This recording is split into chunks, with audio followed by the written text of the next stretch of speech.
Hey guys, it's Brianstormed back with another video on making coins in NHL 18. First off, if you haven't done this already, do this Leno set for 2 face-off collectibles that you can get for like under 1k. You'll get his card, which can quick sell for about 5k, but I think he's worth even more than 5k because I'm going to buy this one for 5.5k. He's a solid card that I think can go up in price in the future. Up next are daily weekday challenges that have been added to Hockey Ultimate Team, such as these Team of the Week challenges. They can award you with bronze and silver collectibles that are tradable in addition to that particular event's collectibles, such as in this case Team of the Week, in other cases Flashback or Evolution, though that Evolution collectible didn't come with the silver collectible. Relax. Up next, let's talk about Flashback collectibles, where you turn in 4 Flashback collectibles into a 90 overall Flashback player. In this case, it was Zetterberg, and the idea here is that these Flashback collectibles you could probably get for under 15k, and the 90 overall players will probably never fall under 60k, which is the combined cost to make that player. You'll definitely be able to sell them for 80k, though in some cases, like Gabrick, he can go up to like 140k. In addition to this, you get the Master Collectible, which is the NHL Flashback that you see there, and with every multiple of 5, you can get a free player out of that who's gonna go for quite a bit. So even if you break even by selling Zetterberg in this case, just by getting those master collectibles and stocking up on them,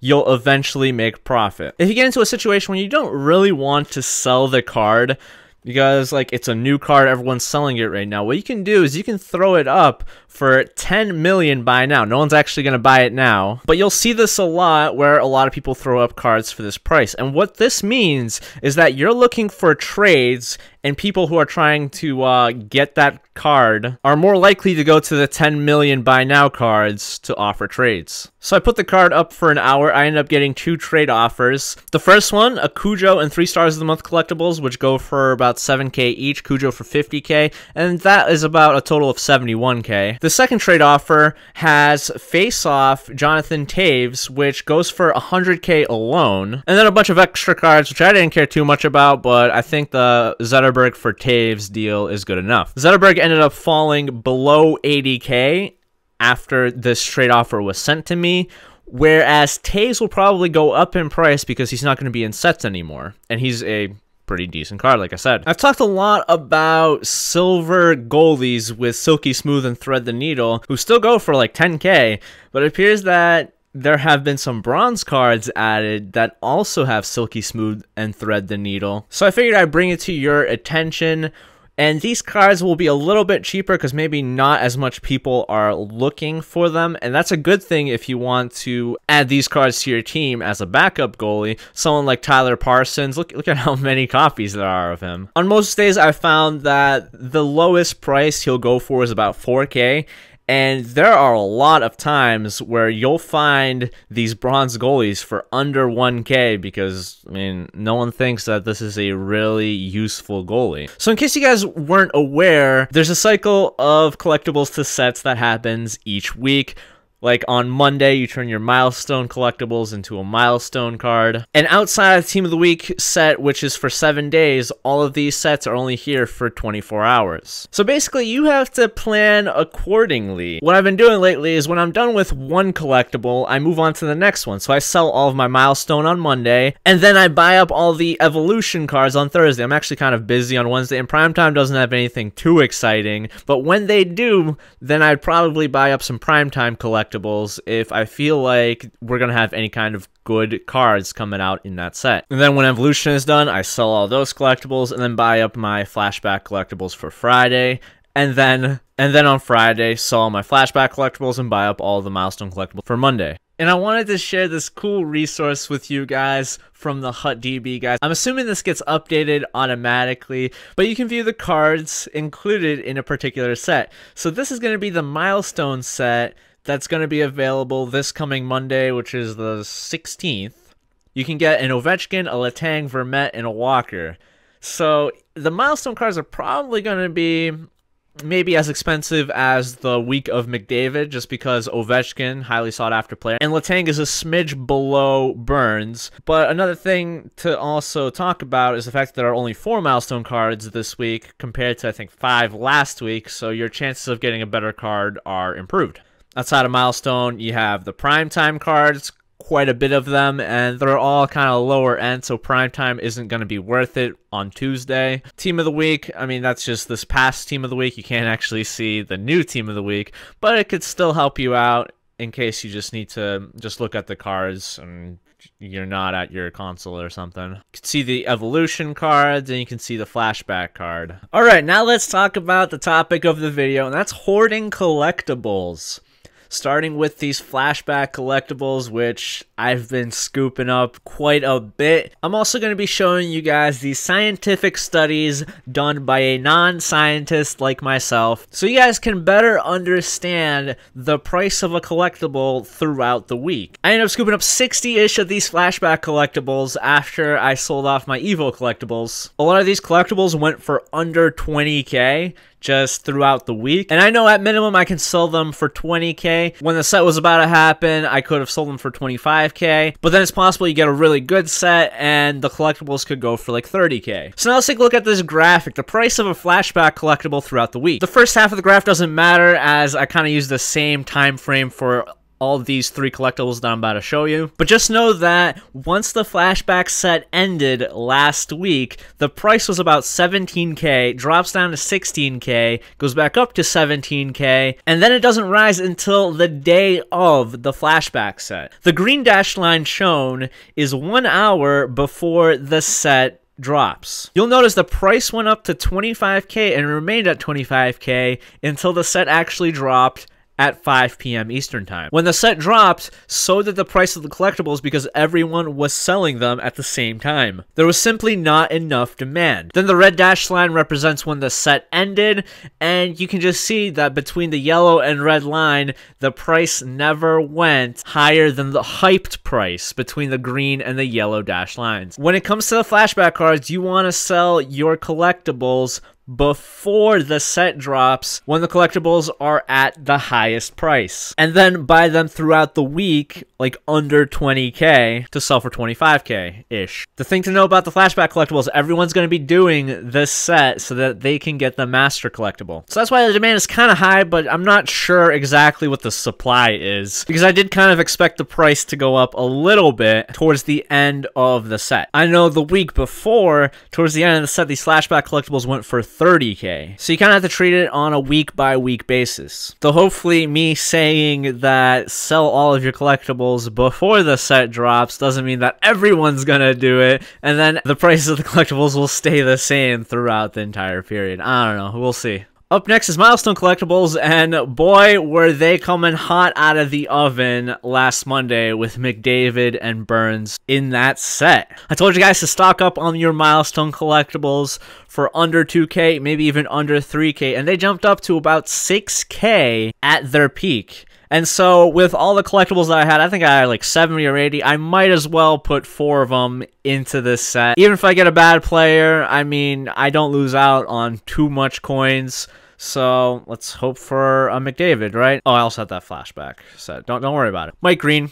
Oh well. So now for this graph, we only care about the first half of the graph, which shows the price of the collectible leading up to the set. You'll see a few days before the set and went between 2k to 3k. Maybe a couple days before the set, people learned that Burns and McDavid are going to be the prominent members of this set, so the price jumped up to about 4k to 5k. And then an hour before the set is the green dashed line. The set drops at the yellow dashed line. And the price dropped here because a lot of people knew they already made a profit because they bought their collectibles for like 2k and they were already selling it for 4 to 5k. But nobody also really knew what the milestone set was going to contain, like what kind of collectibles it needed. Maybe it needed like a gold collectible or a carbon for some damn reason. So the price was still up in the air. The best possible case scenario for these milestone collectibles to go up in price the most would be if you could make the set multiple times like the Team of the Week set.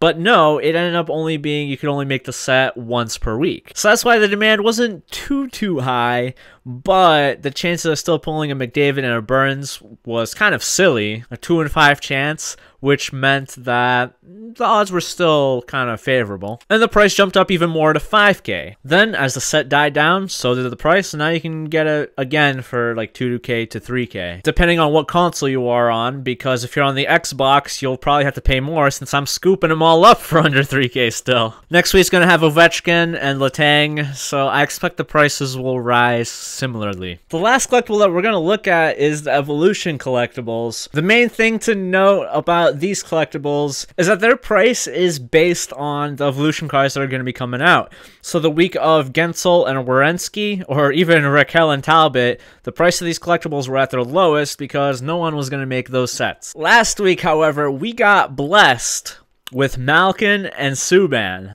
and it sent these collectible prices skyrocketing to like 40k, 45k, which made a lot of people double their investments because these collectibles were pretty much bought for around 20k. And it was absolutely worth it to hold on to these for like 3 straight weeks to get the Evolution players that we got for this week. So this time I ended up selling my collectibles instantly as the set dropped. I threw up a few for 30k just to test the waters before the set dropped, and then I threw up a few for 50k because I didn't know how high the price was going to end up. When they didn't sell, I ended up just taking those 50k ones, throwing them into this set so that I can see what's inside. If you bought all these collectibles when they were at their cheapest, you could probably make this set for like 180,000. When the worst card, you can pull a Subban who went for maybe 250,000. That's still a 70,000 profit. And then if you pull a Malkin who could definitely go like over 400k, you're making bank. So now we're going to look at Evo collectible prices throughout the week. I'm a little busy on Thursday, so that's why the range here is smaller, because I can't check the price of these collectibles all throughout the day. But the main thing to note is what I said. The price was between 20 and 25k from Monday to Wednesday. In anticipation of the Evo cards, the price of the Evo collectible jumped up to like 30k, and then when the set dropped, it went up to 40k. I think I was even able to sell all of mine for 45k when everyone was putting them up for 50k. But then again, when everyone's selling the collectibles, the price is gonna go down. But the lowest it got was about 35k, which is still pretty damn good profit. And only now towards the end of the weekend is when the price is starting to fall again for next week. So this is what happens when the Evo cards that are released are really good. If it was Werenski and Gensel, then the price would probably plummet and you would either lose money on your investment or you just wouldn't be able to sell your collectibles. So now, with all of this said and done, you have 2 options. First, no matter what, you should buy your collectibles when they're at the cheapest. And then when you sell them, you can either sell them at the hype being the set's about to release, and you'll still make profit, or you can see what the set's going to contain in the case of these Evolution cards, which will either send the price skyrocketing or it'll send the price plummeting. Or maybe, I guess, if there's a really good card and a really bad card, it might stay the same. I don't know. Personally, what I would recommend you guys do is sell at the hype, because you're already making money. Don't be greedy and go for even more money. Maybe if you're like already a millionaire, you have 1 million coins on you, and you have all these collectibles, you can wait. But it's better to sell your cards so that you can invest in something else at a cheap price and then flip it the same way. So like what I did when I sold all my Evo cards, I went to flashbacks, bought them all for like under 15k, and then when the set was going to be released, sold them for 25k. I actually didn't sell them as a test, but I should probably sell them next week.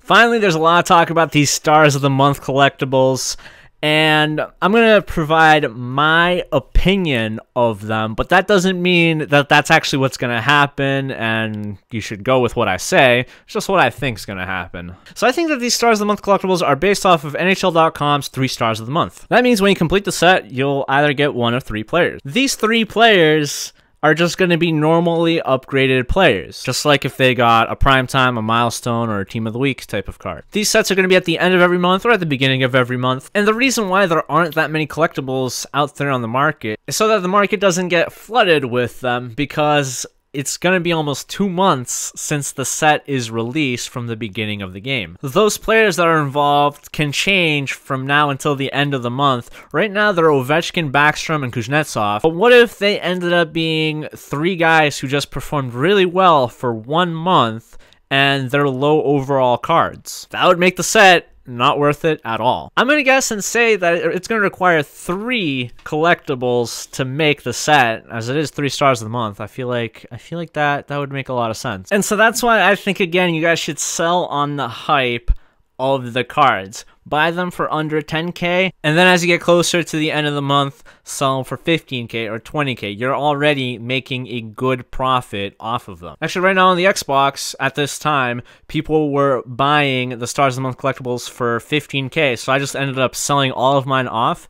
And then in a few days, maybe some people will post them for under 10K again, so I'll just buy them right back. But anyways, this is all just speculation. No one really knows what will happen.